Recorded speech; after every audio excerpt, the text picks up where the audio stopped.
find a little bit more.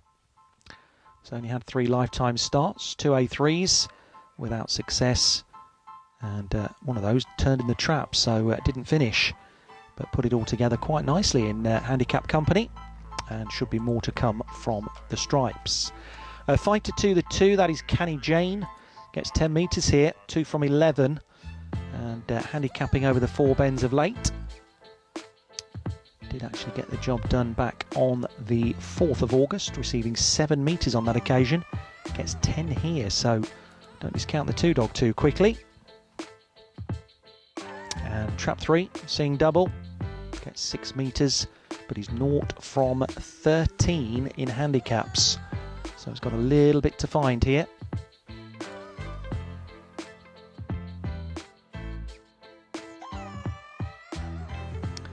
To the boxes they go then, Newcastle.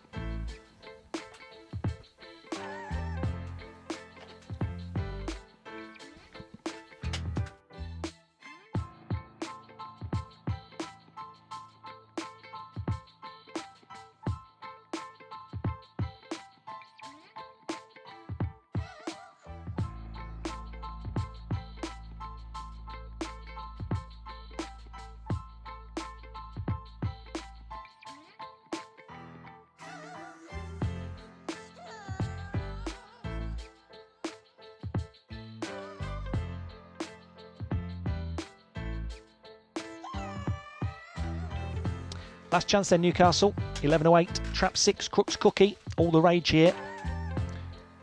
Nothing being backed against this favourite. 9 to 4, pretty solid is the 2. 4 to 1 now the 3, and bigger prices the others. All in.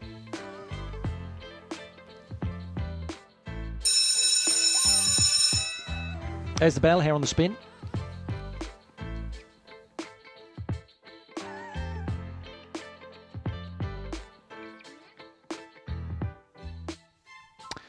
Lids and away we go.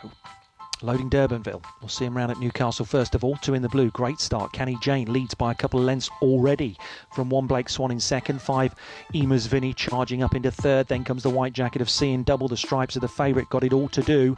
And for the back marker is Watermill Stitch. Making the turn for home then. The 2 out in front leads the way. Canny Jane. The Stripes has got a mountain to climb here. And as they come down towards the wire, 5 leads the way here. 3 and 2 surging. But 5 will hold on from 3 and 2.